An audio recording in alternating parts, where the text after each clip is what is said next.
మరో 4 రోజుల్లో సార్వత్రిక ఎన్నికల ఫలితాలు, ఏపీ ఎన్నికల ఫలితాలు రానున్నాయి.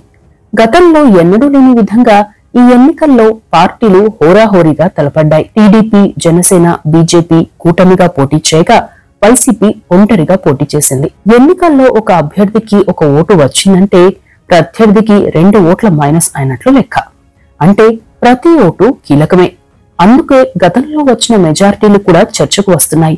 ఈ నేపథ్యంలో 2019 అసెంబ్లీ ఎన్నికల్లో అతి తక్కువ మెజార్టీతో గెలిచిన 10 నియోజకవర్గాలు చూద్దాం. 2019 ఏపీ అసెంబ్లీ ఎన్నికల్లో అతి తక్కువ మెజార్టీతో గెలిచిన రికార్డ్ మల్లాది విష్ణుదే. 2019 విజయవాడ సెంట్రల్ నుండి వైఎస్ఆర్సీపీ అభ్యర్థిగా పోటీ చేసిన మల్లాది విష్ణుకి 70,721 ఓట్లు రాగా, టీడీపీ అభ్యర్థి సిట్టింగ్ ఎమ్మెల్యే బొండా ఉమామహేశ్వరరావుకు 70,696 ఓట్లు వచ్చాయి. కేవలం 25 ఓట్లతో బొండా ఉమామహేశ్వరరావుపై గెలిచారు మల్లాది విష్ణు. అప్పట్లో ఈ అంశంపై పలు విమర్శలు కూడా వచ్చాయి. 2024 ఎన్నికల్లో టీడీపీ నుండి బొండా ఉమామహేశ్వరరావు పోటీలో ఉండగా, వైసీపీ నుండి మాజీ మంత్రి వెల్లంపల్లి శ్రీనివాస్ పోటీ చేస్తున్నారు. రెండో స్థానంలో తిరుపతి ఎమ్మెల్యే భూమన కరుణాకర్ రెడ్డి నిలిచారు. 2019లో తిరుపతి నుండి వైసీపీ అభ్యర్థిగా పోటీ చేసిన భూమన కరుణాకర్ రెడ్డికి 80,544 ఓట్లు రాగా, టీడీపీ అభ్యర్థి ఎం సుగుణకు 79,836 ఓట్లు వచ్చాయి. వైసీపీ అభ్యర్థి భూమన కరుణాకర్ రెడ్డి 708 ఓట్ల స్వల్ప ఆధిక్యంతో గెలిచారు. 2024 ఎన్నికల్లో ఈ సీటును పొత్తులో భాగంగా జనసేనకు కేటాయించారు. జనసేన నుండి అరణి శ్రీనివాసులు పోటీ చేస్తుండగా, వైసీపీ నుండి భూమన కరుణాకర్ రెడ్డి కుమారుడు భూమన అభినయ్ రెడ్డి పోటీలో ఉన్నారు. ఇక రాష్ట్రంలో మూడో అతి తక్కువ మెజార్టీ జనసేన నుండి గెలిచిన రాపాక వరప్రసాదరావుదే. రాజోలు ఎస్సీ నియోజకవర్గం నుండి జనసేన అభ్యర్థిగా పోటీ చేసిన రాపాక వరప్రసాదరావుకు 50,053 ఓట్లు రాగా, వైసీపీ అభ్యర్థి బొంతు రాజేశ్వరరావుకి 49,239 ఓట్లు వచ్చాయి. దీంతో రాపాక 814 ఓట్లతో గట్టెక్కారు. ఆ తరువాత రాపాక వైసీపీకి మద్దతు పలికారు. ఈ ఎన్నికల్లో వైసీపీ అభ్యర్థిగా గొల్లపల్లి సూర్యారావు పోటీ చేస్తుండగా, జనసేన అభ్యర్థి దేవవరప్రసాద్ పోటీలో ఉన్నారు. గొల్లపల్లి సూర్యారావు మాజీ మంత్రిగా చేశారు. 4వ స్థానంలో గన్నవరం నుండి గెలిచిన వల్లభనేని వంశీమోహన్ ఉన్నారు. అప్పట్లో ఆయన టీడీపీ నుండి పోటీ చేశారు. ఆయనకు 1,03,881 ఓట్లు వచ్చాయి. వైసీపీ అభ్యర్థి యార్లగడ్డ వెంకట్రావుకి 1,03,043 ఓట్లు వచ్చాయి. దీంతో వల్లభనేని వంశీమోహన్ 838 ఓట్ల మెజార్టీతో గట్టెక్కారు. 2014-2019లో టీడీపీ నుండి గెలిచిన వల్లభనేని వంశీమోహన్ ఆ తరువాతి కాలంలో వైసీపీలో చేరారు. దీంతో ఆయన ప్రత్యర్థిగా యార్లగడ్డ వెంకట్రావు టీడీపీలో చేరారు. 2019 ఎన్నికలతో పోల్చితే 2024 ఎన్నికల్లో అభ్యర్థులు, ప్రత్యర్థులు వారే అయినా గుర్తులే మారాయి. ఏపీలో అత్యంత ఉత్కంఠంగా మారిన నియోజకవర్గాల్లో గన్నవరం కూడా ఒకటని చెప్పవచ్చు. ఇక 5వ స్థానంలో డోలా శ్రీబాల వీరాంజనేయ స్వామి ఉన్నారు. ఉమ్మడి ప్రకాశం జిల్లాలోని ఎస్సీ రిజర్వ్ నియోజకవర్గమైన కొండపి నుండి టీడీపీ అభ్యర్థిగా పోటీ చేసిన ఆయనకు 98,142 ఓట్లు రాగా, వైసీపీ అభ్యర్థిగా పోటీ చేసిన మదాసి వెంకయ్యకు 97,118 ఓట్లు వచ్చాయి. దీంతో టీడీపీ అభ్యర్థి డోలా శ్రీబాల వీరాంజనేయ స్వామి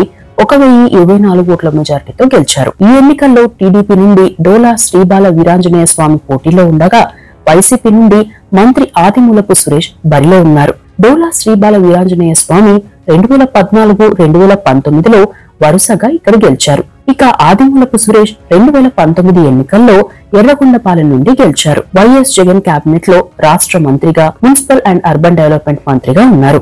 6వ స్థానంలో పొన్నూరు నుండి గెలిచిన కిలారి వెంకట రోషయ్య నిలిచారు. 2019 ఎన్నికల్లో వైసీపీ నుండి పోటీ చేసిన కిలారి వెంకట రోషయ్యకు 87,570 ఓట్లు రాగా, టీడీపీ అభ్యర్థి ధూళిపాళ్ల నరేంద్రకు 86,458 ఓట్లు వచ్చాయి. దీంతో కిలారి వెంకట రోషయ్య 1,112 ఓట్ల మెజార్టీతో గెలిచారు.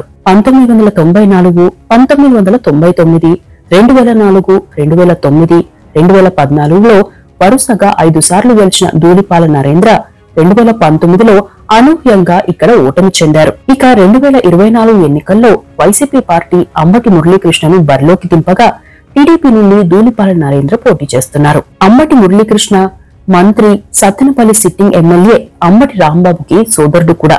పొన్నూరు సిట్టింగ్ ఎమ్మెల్యేగా ఉన్న కిలారి వెంకట రోషయ్యను గుంటూరు లోక్సభ నుండి పోటీకి దింపింది వైసీపీ పార్టీ. ఇక 7వ స్థానంలో ఏలూరి సాంబశివరావు నిలిచారు. 2019 ఎన్నికల్లో పర్చూరు నియోజకవర్గంలో టీడీపీ నుండి పోటీ చేసిన ఏలూరి సాంబశివరావుకు 97,076 ఓట్లు రాగా, వైసీపీ నుండి పోటీ చేసిన ఎన్టీఆర్ అల్లుడు చంద్రబాబు తోడలుడు దగ్గుబాటి వెంకటేశ్వరరావుకు 95,429 ఓట్లు వచ్చాయి. దీంతో ఏలూరి సాంబశివరావు 1,647 ఓట్ల మెజార్టీతో గట్టెక్కారు. ఏలూరి సాంబశివరావు 2014-2019లోనూ గెలిచారు. ఇక 2024 ఎన్నికల్లో టీడీపీ నుండి ఏలూరి సాంబశివరావు పోటీ చేస్తుండగా, వైసీపీ నుండి ఎడం బాలాజీ పోటీ చేస్తున్నారు. దగ్గుబాటి వెంకటేశ్వరరావు వైసీపీ నుండి బయటకు వచ్చారు. 2019 ఎన్నికల్లో అతి తక్కువ మెజారిటీ పొందిన వారి జాబితాలో 8వ స్థానంలో విశాఖపట్నం నార్త్ నుండి పోటీ చేసిన గంటా శ్రీనివాసరావు ఉన్నారు. ఆ ఎన్నికల్లో టీడీపీ నుండి పోటీ చేసిన గంటా శ్రీనివాసరావుకు 67,352 ఓట్లు రాగా, వైసీపీ నుండి పోటీ చేసిన కె కన్నపరాజుకి 65,408 ఓట్లు వచ్చాయి. దీంతో గంటా శ్రీనివాసరావు 1944 ఓట్ల మెజార్టీతో గెలిచారు. ఇక 2024 ఎన్నికల్లో పొత్తులో భాగంగా ఈ సీటు బీజేపీకి వెళ్లింది. దీంతో బీజేపీ తరపున పెన్మత్స విష్ణుకుమార్ రాజు పోటీ చేస్తున్నారు. ఈయన 2014లో ఇక్కడి నుండే బీజేపీ తరపున గెలిచారు కూడా. వైసీపీ నుండి కమ్ముల కన్నపరాజు బరిలో ఉన్నారు.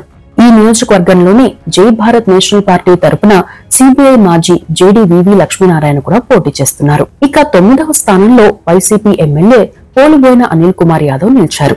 2019 ఎన్నికల్లో వైసీపీ నుండి నెల్లూరు సిటీ అసెంబ్లీ స్థానానికి పోటీ చేసిన అనిల్ కుమార్ యాదవ్ కి 75,040 ఓట్లు రాగా, టీడీపీ నుండి పోటీ చేసిన మాజీ మంత్రి పొంగూరు నారాయణకు 73,052 ఓట్లు వచ్చాయి. దీంతో అనిల్ కుమార్ యాదవ్ 1988 ఓట్ల మెజార్టీతో బయటపడ్డారు. ఈయన వైసీపీ తరపున 2014-2019లో పోటీ చేసి వరుసగా 2 సార్లు గెలిచారు. అయితే 2024 ఎన్నికల్లో ఇక్కడ టీడీపీ నుండి పొంగూరు నారాయణ బరిలో ఉండగా, వైసీపీ నుండి మహమ్మద్ ఖలీల్ అహ్మద్ బరిలో ఉన్నారు. 2019లో ఇక్కడ గెలిచిన అనిల్ కుమార్ యాదవ్ ను 2024లో నర్సరావుపేట లోక్సభ స్థానం నుండి పోటీకి దింపింది వైసీపీ పార్టీ.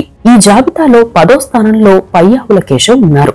అనంతపురం జిల్లా ఉరవకొండ నుండి టీడీపీ అభ్యర్థిగా పోటీ చేసిన పయ్యావుల కేశవ్ కి 90,209 ఓట్లు రాగా, వైసీపీ నుండి పోటీ చేసిన వై విశ్వేశ్వర రెడ్డికి 88,077 ఓట్లు వచ్చాయి. దీంతో పయ్యావుల కేశవ్ 2,132 ఓట్ల మెజార్టీతో గెలిచారు.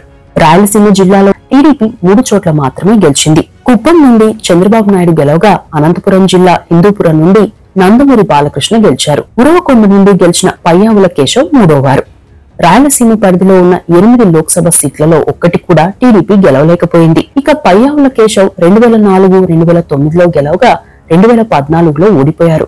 2019లో గెలిచారు. 2004 నుండి ఈ నియోజకవర్గంలో పయ్యావుల కేశవ్, వై విశ్వేశ్వర్ రెడ్డి ఇద్దరే ప్రత్యర్థులుగా ఉంటున్నారు. పయ్యావుల కేశవ్ టీడీపీ నుండే పోటీ చేస్తుండగా, వై విశ్వేశ్వర్ రెడ్డి 2004లో సిపిఐ ఎంఎల్ పార్టీ నుండి, 2009లో కాంగ్రెస్ పార్టీ నుండి, 2014, 2019, 2024లో వైసీపీ నుండి పోటీ చేశారు. 2014లో పయ్యావుల కేశవ్ పై 2,275 ఓట్ల మెజార్టీతో గెలిచారు. అంతేకాదు, ఇక్కడ 2009, 2014, 2019లో ఎవరు గెలిచినా మెజార్టీ 3,000 దాటలేదు. ఈ ఎన్నికల్లోనూ వీరిద్దరే పోటీలో ఉన్నారు. ప్రతి నియోజకవర్గంలో దాదాపు 1,00,000 ఓట్లు పోలైనా అందులో 2,000 మెజార్టీ వచ్చిందంటే ఆ ఎన్నికలు హోరాహోరీగా జరిగాయని చెప్పవచ్చు. అదే సమయంలో ప్రత్యర్థికి 1000 ఓట్లు అదనంగా వచ్చి ఉంటే ఫలితాలు తారుమారయ్యే ఛాన్స్ కూడా ఉంది. అయితే ఒక్క ఓటు మెజార్టీతో గెలిచినట్టే లెక్క. అయితే 1,00,000కు పైగా ఓట్లు పోలై అందులో మోస్తారు తేడాతో ఓడిపోయిన అభ్యర్థుల పరిస్థితి వేరు. కానీ గెలుపు వాకిట్లోకి వచ్చి బోల్తా పడితే ఆ అభ్యర్థుల పరిస్థితి వేరు. వైసీపీ హవా ఉన్న 2019లో జరిగిన ఎన్నికల ఫలితాలే ఇలా ఉంటే, హోరాహోరీగా జరిగాయని చెప్పే 2024 ఎన్నికల్లో ఎలాంటి ఫలితాలు వస్తాయనేది ఉత్కంఠగా మారింది. ఇవి 2019లో అతి తక్కువ మెజార్టీ సాధించిన నియోజకవర్గాల వివరాలు.